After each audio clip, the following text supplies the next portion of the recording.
عليكم ورحمة الله وبركاته. أهلا بيكم معايا في قناة عالم ليمو.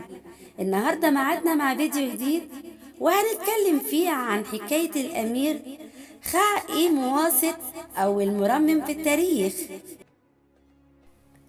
يصف المؤرخون وعلماء الآثار الأمير خاء مواسط، والذي يوجد له تمثال بمتحف برلين، بأنه أول عالم مصريات في التاريخ، حيث نفذ خطة والده رمسيس الثاني في ترميم آثار أجداده ليكون أول مرمم في التاريخ.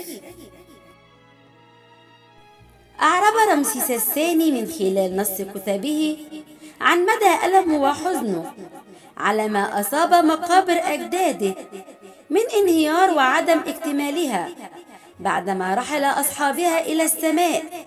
ثم جاء لنا أول عالم مصريات وترميم في التاريخ، والمعروف أيضا بالساحر العظيم، مكملا ما بدأه رمسيس الثاني.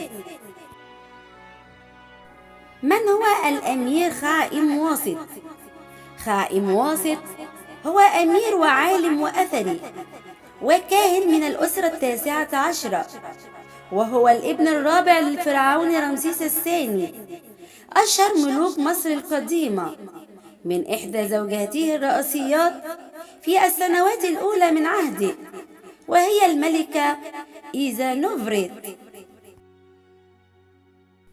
ما هو علم الترميم؟ علم الترميم هو علاج وحفظ ما هو موجود بالأثر، ولا يعني الترميم التجديد الكلي للأثر وتغيير معالمه الأصلية. ما هي المواد التي استخدمها المرممون؟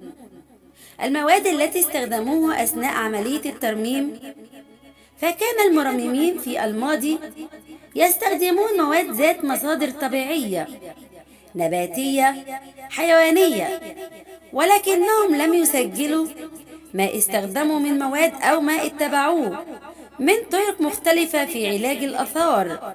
أما في العصور الوسطى، ذكر لنا أحد مؤرخي الفنون أن الشموع الساخنة، وخاصة شمع العسل المخلوط بزيت الكتان، كانت من أهم المواد التي استخدمها المرممون في علاج وتقوية التماثيل الرخامية التي تعرضت للتلف.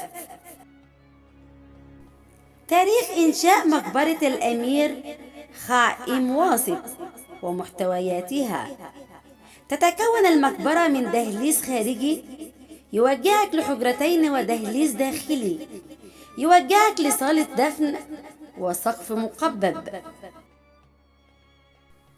عند دخولك المقبرة ترى منقوشات فرعونية للإله بتاح في المقصورة الخاصة به، ثم رسم للملك رمسيس الثالث، والأمير يتعبد تحوت، ثم منقوشات أخرى مع أنوبيس.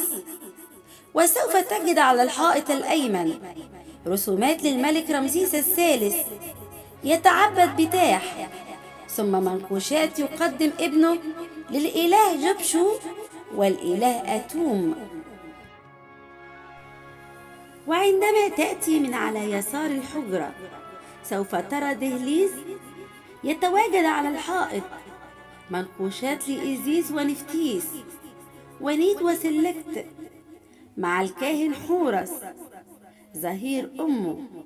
وسوف تشاهد على الحائط المقابل أولاد حورس ونيت أمام أنوبيس، ثم منقوشات على الحائط الخلفي، منقوشات لأوزوريس مع إيزيس ونفتيس.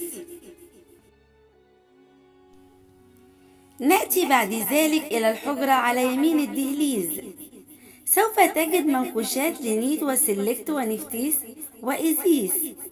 سوف تشاهد أعلى باب الهيكل للمقبرة رسمة لقرص الشمس المجنح، بالإضافة لرسومات ورموز على الباب.